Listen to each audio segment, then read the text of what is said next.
आंकड़ा बदल गया। 14 पर आरजेडी प्लस आगे और एनडीए 5 पर आगे। इस वक्त की बड़ी खबर आप देख रहे हैं। आपको बता दें कि 20 के रुझान 243 में से निकलकर सामने आए हैं, जिसमें 14 पर आरजेडी और ये एक बहुत बड़ा गैप। हालांकि शुरुआती ही रुझान ये है एनडीए 5 सीटों पर आगे चलती हुई, जबकि 14 पर आरजेडी प्लस यानी कि महागठबंधन। शुरुआती रुझान माना यही जाता था पोस्टल बैलेट जब खुलते हैं तो वो एनडीए को, बीजेपी को ज्यादा फायदा पहुंचाते हैं, लेकिन यहां पर तो शुरुआती रुझान कम से कम एग्जिट पोल के आंकड़ों के आसपास रहते हैं। हालांकि बहुत शुरुआती हैं, थोड़ा इंतजार करना होगा। 12 बजे के आसपास ही पूरी तस्वीर साफ हो पाएगी, लेकिन ये अपने आप में बेहद दिलचस्प।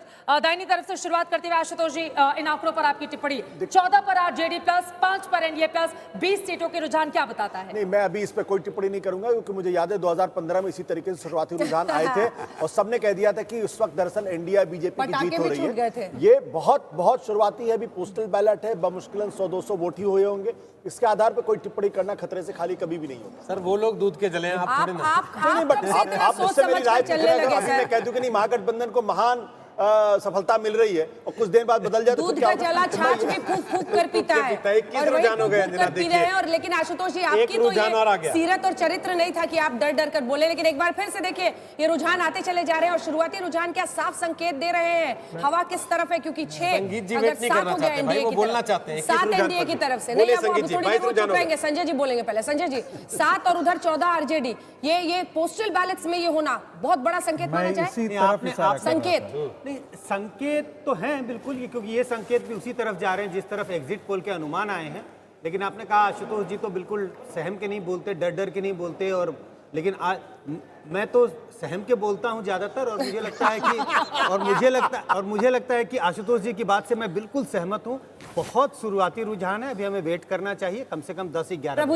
प्रभु जी पत्रकार मेरे मित्र हैं, आशुतोष से हमने काम किया है। मेरे को याद है एक बार हमने उत्तराखंड में क्या किया था, कांग्रेस को डिक्लेयर कर दिया, बीजेपी को डिक्लेयर कर दिया था, अनाउंस कर दिया था कि जीत रहे हैं, और कांग्रेस जीत गई थी। इसलिए एक्सपीरियंस हम लोगों को है कि कभी भी जल्दी में कोई भी फैसला अनाउंस नहीं करना चाहिए। पर मेरी उम्मीद ये है कि जो एग्जिट पोल आए थे हमारे, क्योंकि उनकी विश्वसनीयता इतनी अच्छी है कि उसके ऊपर उसी हिसाब से रिजल्ट आ रहे हैं और उस हिसाब से आगे बढ़ते रहेंगे।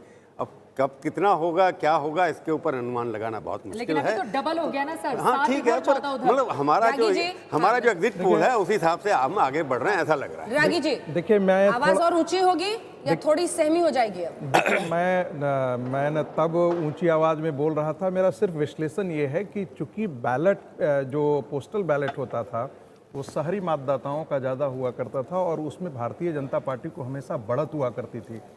यदि ये ट्रेंड है, इसका मतलब कि फिर ये चुनाव जो है वो भारतीय जनता पार्टी से निकल सकती है। इसकी ज्यादा संभावना है। देखिए आज बदला अंदाज है, बिहार की राजनीतिक चेतना की पुकारे। 8 हो गया है एनडीए का, दूसरी तरफ 14 आरजेडी का है, और इसमें भी देखिए आरजेडी 8 और कांग्रेस 5 पर आगे चल रही है। 4-4 जेडीयू और बीजेपी में बटा हुआ दिखाई दे रहा है। आज संगीत रागी जी कम डर के साथ बोल रहे हैं और आशुतोष जी ज्यादा डरे हुए हैं। जल्दी से चित्रा, अगर हम एक चीज पर देखिए, शहरी क्षेत्रों की उन्होंने बात की कि पोस्टल बैलेट जब खुलता है तो शहरी क्षेत्र के लोग, लेकिन यहाँ पर बिहार का अगर हम देखें